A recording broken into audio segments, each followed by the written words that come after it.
Hello everyone, this is Al Fadi and I'd like to welcome you to a brand new video series that we are entitling The Search for Muhammad. And this title was intentionally chosen by Dr. Jay Smith, whom I always had the honor of having here with us in studio, and he will be joining me shortly to go through this particular topic. Obviously, when we say The Search for Muhammad, it will give the impression that we are searching for a character that is unknown. And when we talk about Muhammad, traditionally speaking, again, I want to emphasize, traditionally speaking, it is perceived that he has existed for 1400 years, that if you want to learn anything about him, you can always go to the Quran, or you can go to the Hadith, that is collection of his own sayings, and better yet, you can go to his biography. However, what you will discover along the way during this video series that Dr. Jay Smith, and I would tend to agree with him, will highlight a lot of controversial dates, geographical locations, and even things related to the origin of this character. Of course, I don't want to jump ahead of myself, but I would like to also remind our viewers that the topic about the existence of Muhammad is not new, at least from the perspective of what we are trying to do here, myself and Dr. J, because back in 2012, a gentleman by the name Robert Spencer published a book that was titled, Did Muhammad Exist? And you can see it right here. And I'm going to put it also in front of me just in case for the focus. And this was the first edition, and I say the first edition because Robert Spencer is in the process of publishing the second edition of this book in 2021. In fact, we will be having Robert Spencer with us in one of the live streams that are coming soon, which you can go back and watch, titled also The Search for Muhammad, where he will be engaged with us to discuss this book and discuss also the new discoveries that Dr. Jay Smith have been unpacking. With that in mind, and without further ado, I want to welcome Dr. Jay Smith here to the studio. Dr. Jay, thank you so much, as always, for being here with us. Always good to be here. Thank you so much for inviting me. And this is a topic that is controversial. I can understand why. Just the title itself, The Search for Muhammad. Hold on a minute. What do you mean, The Search for Muhammad? We already know who he is. We know all about him. We have his biography. Right. We have his sayings. We have also the traditions that support him, the tafsir and the tahriq. All this doesn't make sense. And you'll hear this come back. Mr. Smith, come on, Al Fadi, you already know who this guy is. We've all learned about it. We've had him in our history lessons. Please, what are you asking about? And that's why this book was so groundbreaking. When he came out in 2012 and he asked this question, did Muhammad exist? That caught everybody by surprise. Since when can you even ask that question? And is he just piggybacking on did Jesus exist? Is that all he's doing? He's playing the Mickey on the Muslims? No, he wasn't. He was asking a very pertinent question. But this is 8 years old. This is 8 years old. Today now, we have an enormous amount of new evidence that is supporting what he was asking back in 2012. We came a long way. Absolutely. Yeah. Now, what I want to do is let's go in and introduce why we're even bringing this up. And this is something that really shocked me when I started getting into this type of material 25 years ago. In 1994, 1995, I was there in London. I was studying under Dr. Gerald Hotting at the School of Oriental and African Studies. And the question came up in that class concerning everything we know about Muhammad, his life. Well, let's just look at his life. So let's go to the slides and let's bring the slides up and let's look at the timeline. You can see a timeline there. And let's put we're going to talk about the emergence of Islam according to the Islamic traditions. The first thing we know is, according to the traditions, the traditions would be the Sirah, the Hadith, the Tafsir, the Tahriq, those four genre of traditions. They all say that Muhammad was born in 570. There's the date there. But what about when the Quran was actually revealed? We know that wasn't revealed until 610, according to the traditions. I'm going to keep saying that, according to the traditions. And then we were told that he suddenly was woken up in the middle of the night in 621, and he was told to get on the back of a winged horse called the Buraq, and he was flown up to Jerusalem. He was there living in Mecca. Where he learned about the 50 prayers, which he then whittled down to 5 prayers, bouncing back and forth between the 7th and the 5th heaven, comes back down to Jerusalem and heads on back down to Mecca. So that's in 621. And then in 622, he moves from Mecca to Medina, known as the Hijrah. We're then told that he came back to Mecca, conquered it in 630, and then suddenly he dies in 632. So that is Muhammad's life. That is the narrative we have been given. That's the only narrative we have ever been told about his life. Now, I'm leaving an awful lot out just for sake of time. That's just the bare bones. But then we're told that after he dies, possibly by poisoning, Abu Bakr then takes over. So he rules for 2 years, and then he dies peacefully. He is replaced by Umar, who really only is able to be on the throne or as a caliph for 10 years. And then he is killed. So Uthman comes to power, and he rules from 644 to 656. While he is ruling, then the Quran is finally written down. It was compiled in 652, 650, 652, that time period. That's the Quran that we have in our hands today, we're told. This is what we're told. This is what the traditions say. And so he is killed in 656, and then Ali comes to power, and he is the last of these, what they call the rightly guided caliphs, the four caliphs, the Rashidun period. Yeah. There you go. So there it is. Look at the timeline there. That is the only narrative we've ever been given. Now, are you happy with that? Are you happy with those dates? Are you happy with what you've seen right there on the timeline? Well, I mean, this is what I grew up learning. This is what almost every Muslim who doesn't want to believe in anything outside of the tradition would disagree with this, because they accept these dates as if they are set in stone. Okay.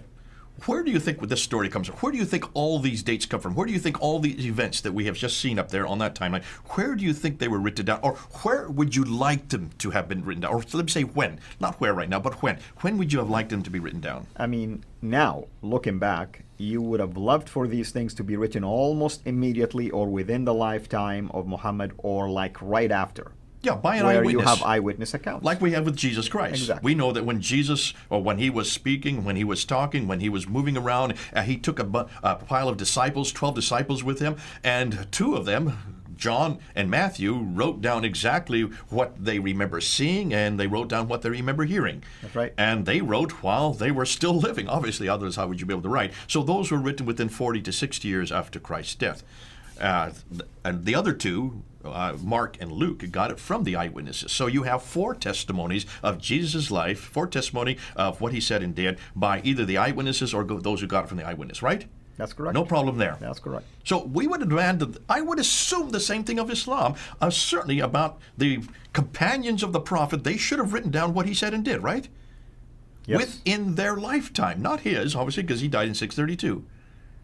Let me show you what we now know. And I'm going to go back to the timeline. So let's go to the next slide, and let's look at this timeline here. Let's put up Muhammad's death, 632. So there it is. He dies in 632. By this time, everything he said and did should now start to be written down. Just like that's what happened after Jesus died. You know, we have Paul writing within 15 years after Jesus died, we have the letters. And he didn't even see Jesus. He didn't even know Jesus.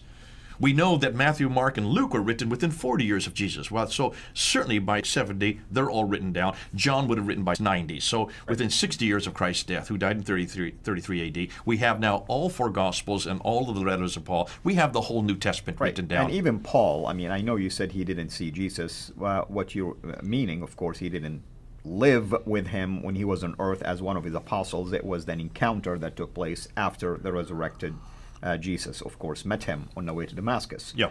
And even there, Muslims attack Paul for what reason? For what you just mentioned. It's like, oh, he wasn't with him, right? You know? And yet they give themselves the right, sadly, to attack the character of Paul. They attack the teaching of Paul. And here we are, dealing with an issue that is far worse than that. Well, we haven't proved that yet. Let's not prove that. So let's go back to the timeline. Right. There is where Muhammad died in 632. So you're saying that you would like someone to have written it down within certainly, really, let's say 40 to 60 years like we have with Jesus' life. That's fine. I mean, at least you have some eyewitness account. Okay, let's see the first biography. The first biography of what Muhammad did is written by this guy here, Ibn Ishaq. Right. Look at his date, 765. 140 years already, or 30 years after Muhammad's death. That's a problem, isn't it? I mean, it's impossible that Ibn Ishaq lived for that long. No, he did not live for. It's obviously he was not living as Muhammad was living. Right. He would not have known him. He would not have seen him. He would not have heard anything about him. Right. So you cannot say he's an eyewitness. Did he get it from the eyewitnesses? We have no idea. Now we need to go back to that. Let's go back to the slides and let's take a look at where the dates are for this is written down. And we start with Muhammad's death. He dies there in 632. Where do we hear about his material, about his life? We go to Ibn Ishaq.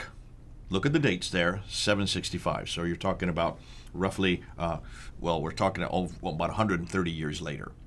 Okay? Right. And in fact, here's the book right here. I've got it right here. This is the book that they always credited with Ibn Ishaq. So it says, The Life of Muhammad, a translation of Ibn Ishaq's Siratul Rasulullah, which means the biography of the Prophet That's Muhammad. right, Sirat Rasulullah, exactly. That's a sirah right there. That is a lie. Yeah. This is what everybody has been taught. This is what you have been taught. I have been taught that this was written by Ibn Ishaq. Look how thick it is. Right, and the reason why people buy into it, because no one, sadly, either dares to publicly question it, or at least if they question it, they keep it to themselves and they don't bring it up out front, basically. And this is the problem. We have this real. We're going to be talking about this later on. So let's go back to the slide. So then who wrote this? Not Ibn Ishaq. This is the guy that wrote it, Ibn Hisham. Look at his dates. 833. You're talking about 70 years later. Right. 70 years later, Ibn Hisham takes what he likes of Ibn Ishaq, throwaways what he does not like And of he Ibn expands Ishaq. it. We don't know if he took only 2% or 5%. We don't know how much he took. He threw out, so we don't have anything of Ibn Ishaq. We only have what Ibn Hisham. So really, this book here is Ibn Hisham's book. This is not Ibn Ishaq. So let me say something here, an observation. What is it with these guys that take whatever they like and throw away or burn what they don't like? Because Uthman by now supposedly have done exactly the same thing. Uthman did it? Yeah. Take a look. We're going to get, but before we get to that, I'm going to show you another example of that. We do know that there's one other person that writes a biography, and his name, I'm going to throw away Ibn Ishaq. Go back to the slide. I've thrown him away. He's now disappeared. Why? Because he just does not exist in this discussion. Right. We know nothing from Ibn Ishaq. We know from Ibn Hisham. Now let's go. There's another biography, and this guy is Al-Waqidi. He dies about 2 years later. Yeah. His, interestingly, most people don't like to go to his. Why? Because it's all full of violence. It's called Kitab al-Maghazi, the book of basically military campaigns. The military campaigns. That's why they don't like him. They would rather use Ibn Hisham because that's much more politically correct. Right. So that's the biography. Those are the two biographies that we're looking at. But there's another genre, and that's what we know as the sayings. The sayings of the Prophet Muhammad, that is the hadith. The first to write them down in a categorized form, to compile them, is Al-Bukhari. Look at his dates, 870. Right. Now, notice, here's another example. Just like we have with Ibn Hisham, throwing away what he doesn't like and retaining what he likes. Al-Bukhari has given 600,000 of these sayings of the Prophet. That's right. And he's told to whittle them down and eradicate that which he didn't like. From the 600,000, he whittles them down to 7,397. With some repetitions in them. Yeah. In fact, if you look at the old repetition, it's just down to around 2,000 unique ones. But from 600,000 down to 7,000, that's basically he's thrown out 98%. And his reason was? Because they are inauthentic. Suspected fabrication. They're fabrication. Yeah. Who says they're fabrication? How does he know what's fabricated? Look at his dates again. 870, that's 240 years after the fact. And another thing, Jay, I mean, now I'm going to be this critical guy who's going to sometimes challenge some of the things you're going to mention, sometimes point out things for the benefit of our viewers. We know Muhammad existed and died in 632 because of these sources. Only because of these sources. That's right. So everything we know about Muhammad's life, his death, about him moving from Mecca to Medina, about his wives, all these things that we know about concerning the background story that is not in the Quran, you have to get all this background story, all these 9 volumes of hadith that we have for Al-Bukhari alone. That 7,397 still make up 9 volumes. What happened to the 98% he threw out? And where is it today? Wouldn't you like to look at it? I would like to look at it. Exactly. So there has been a mass censorship that has gone on. But he's not the only one. Let's go back. Let's go back to the timeline. You also then have Sahih Muslim, who died in 875. Then you have Al-Tirmidhi, who dies in 884. Then you have Ibn Majah, who dies in 887, followed by Abu Dawud, who dies in 899, and then An-Nasai. I should let you read their names because my Arabic is desecrated. No problem. An-Nasai. So these are the Sunni, basically canonized hadith, if you wish, sanctioned hadith. These are the 6 canonized ones that are right. supposedly Sahih, means perfect. That's right. Now, that's not the only genre. There is two other genres that come up, and there we'll put them in brown. The tafsir, which are the commentaries on the Quran, and then you have the tariq, which are the histories of mankind.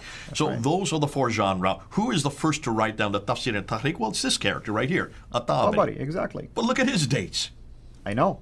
That's the 10th century. It's fascinating. In fact, Muslims point us out to Ibn Abbas, and they say, well, Ibn Abbas is the father of tafsir. He might be, but we don't have any of his writing. No, and we're dependent on people like Al-Tabari to report us. Exactly. Again, it's the same thing that Al-Bukhari did. It's the same thing that Ibn Hisham did. They just reported what they wanted you to know. They just took what they considered to be the narrative that they were interested in, and they threw out anything that disagreed with it. Yeah. So basically what we're saying is everything, and let's look at the timeline here, everything we now know about this man named Muhammad, about how Islam began, how about everything began, it is not beginning to be written down for 201 years. Here's another thing I wanted to mention just quickly about the tafsir, for instance, starting with Tabari. 300 years later, you get to another gentleman, Al-Qurtubi, okay? And here is what you discover between Tabari and Qurtubi, is that you are going to notice that Tabari starts giving opinions not supported by, for instance, hadith or anything like that. You get to Qurtubi and they start backing up their claims with hadith and with tafsir and things like that, with Quranic verses. Why? Those things have established by then. Now they have things to use as pretext for their opinions. Mm-hmm. I mean, everything is pointing to something that took place in this gap. Obviously, and we're going to get to that because go back to the timeline. I want to show you something else. When we get back to the timeline, let's just go and take that 200 years out and let's replace it with this guy here, Abdul Malik. Abdul Malik is the one that we have been saying for the longest period. You and I have mentioned this a number of years ago, that this guy is the one that introduces the Shahada there on the coins and on the Dome of the Rock and also on the Caliphal Protocols. Look at his date, 692. So we're talking about 141 years after him that you start to get this narrative that he is introducing, all right? But I want to go even one step further. I want to bring up Abbasids. The Abbasids come to power in 749. As we go through this series, I'm going to keep coming back to this point. It's the Abbasids that we need to give credit to, because the Abbasids are the one that actually create this new narrative. And they have a problem with the Umayyads, including Abdul Malik. They have an enormous hatred for anything that came earlier. They hate the Umayyads. They want anything to do with the Umayyads. So really, if you're going to talk about this new narrative that is now being introduced by Ibn Hisham, Al-Waqidi, Al-Bukhari, Sahih Muslim, Tirmidhi, Majah, Dawud, Nasai, and also Tabari, you need to go back to when did this all begin, and you need to go back to the Abbasids. Now let's look at the timeline again. Look at the Abbasids, it was 749. under their watch, basically. Absolutely. Yeah. Ibn Ishaq is the one that first comes. He is the first one that introduces that narrative in 765. But Abbasids are 84 years ahead of this. They're 84 years before it actually gets categorized. Let's go put up and let's make sure, let's remind ourselves about our good friend Ibn Ishaq, who we haven't used before. His narrative is a good 68 years before they finally get the one that they want really codified for the whole world to see. Mm-hmm. So can you see, we're not talking about 5 or 10 years, we're not talking about 22 years like Muslims like to believe, that everything happened in a 22-year period from 610 to 632. No, we're not. We're talking 200 years later, but not just 200 years. Even by the time the Abbasids come to power in 749, that Ibn Ishaq was the first one to write down that story of this man that they're going to create as their prophet. We're going to tell you why they had to create him as a prophet. That's yet to come in other episodes. But even his is not good enough. Another 68 years, they finally come up with the canonized form of who this prophet is, and that's Ibn Hisham. Now can you see, it takes him another 40 years to even start introducing his sayings. His sayings don't even come into appearance until 870. That's 240 years after Muhammad, Right. but it is a good century and 130 years after the Abbasids come to Europe. So almost everything that we're going to be doing through these episodes has to do with the Abbasids. Remember that. We're introducing this at this time. Now, what I want to do is I want to show you one other thing. Let's look at the directions. Let's look and see where these guys came from. And maybe we can put that into another episode. Absolutely, absolutely. What do you want to show? You want to go ahead and show us now? Well, let's go ahead and do it. Yeah. I want to show you this here. Look at the slides again. Take a look at the problem of distance and direction. When you look at this, you will notice that the Islamic traditions say everything happened in Mecca and Medina, these two cities down here. That's right. All of the traditions, that includes the Sirah, the Tafsir, the Tahriq, the Hadith, they all say it happened in those two cities that are circled And in the green. Ottomanic basically recension took place there, and the decimation of the Quran took place from there. I mean, that's That's the what they're tradition. telling you. That's right. Look how far south they are. All right? Right. I'm going to say absolutely not. And this is where people need to start looking at a map and show where all these guys who are writing these things, where these guys came from. Let's start with our good friend. First of all, let's ask, where is it that they all are residing? They're living in a place called Baghdad. Now remember, be careful. The name Baghdad comes into existence in the 9th century. Before it was the 9th century, it was called Ctesiphon. I'm going to use the word Baghdad. I know some people will jump on me. Yasser Qadi jumped on me for calling it Baghdad at the time of Uthman. If I were to say Ctesiphon, no one knew what I was talking about. You always use the modern day name. So Baghdad is the name. Let's take a look at Baghdad. There it is up there. Fascinating. It's 1,800 kilometers north of Mecca. That's a huge distance. People aren't putting this on a map. What's more, we also know that Ibn Hisham is the one that writes what we know is the biography. He was actually born in Basra, but he did his work in Cairo. And actually, let me back up on that. He was born in Basra, he grew up in Cairo, he actually did his work in Baghdad. So take a look at those 3 dots there. We do know that Cairo is a good 1,600 kilometers from Mecca, and we know that Basra is a good 1,800 kilometers from Mecca. Huge distances we're talking about here.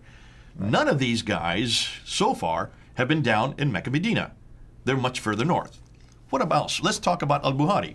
He's the one that writes down the Hadith. He's from Bukhara. And where is Bukhara? Well, Bukhara is what is today Uzbekistan. And today Persia is and that Uzbekistan. area There it and is on the beyond, map. There you go. Back then there was no Uzbekistan. That's just for modern people. Bukhara. That's why he's known as Bukhari from the name. His name is given. Now, how far is that from Mecca? Well, that's 4,200 kilometers from Mecca. Right. Let's talk about Al-Tabari, who is the one that introduces the tafsir.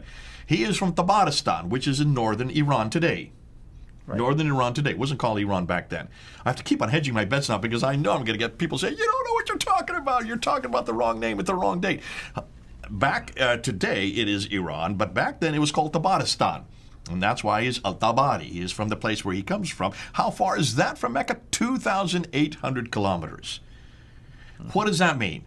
None of the traditional writers who talk about Muhammad, what he did and what he said, either lived or worked in Mecca and Medina, like the traditions suggest. They were much too far to the north of Mecca and came from west and east of Baghdad. So, all of these northern areas are where the Abbasids originated. Let me just do one more slide, and let me just underline this point. The problem with this northern hegemony, the Islamic traditions say everything happened in Mecca, Medina. There's the Hijaz. That's the down south. Yet all of the writers of the traditions worked in Baghdad, which is 1,800 kilometers too far north. More than that, all of these northern areas are where the Abbasids originated from. Furthermore, all of the writers, look at the bottom now of the screen, all of the writers of the traditions worked in the 9th and 10th century. Therefore, our conclusion has to be they all wrote their material hundreds of miles too far away and hundreds of years too late. Can you see then why we're bringing this up? I knew about this back in 1994, 1995. Dr. Gerald Haunting was bringing this to our attention back there in class, and I said, well, why aren't Muslims telling us this? When they talk about the companions were the ones that wrote this, no, the companions didn't write this. None of the companions who were there at the Muhammad's time wrote this down. Mm-hmm. These were all characters who lived hundreds of years later, 200 to 300 years later, and too far north, hundreds of kilometers away, thousands of kilometers away. Right.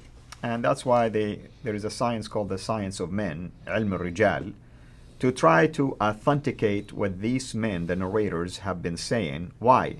Because you have a long gap, almost 200 years, and now you have to justify if this guy is reliable or not. Going backward. Everything is pointing to going backward rather than forward. Going backward than forward. Exactly. What I want to do in the next episode is talk about the Quran next. We've looked at the traditions, we've looked at the tafsir and the tahrikh, we've looked at the hadith, we've looked at the sirah. Now we ask the same question, what about the Quran then?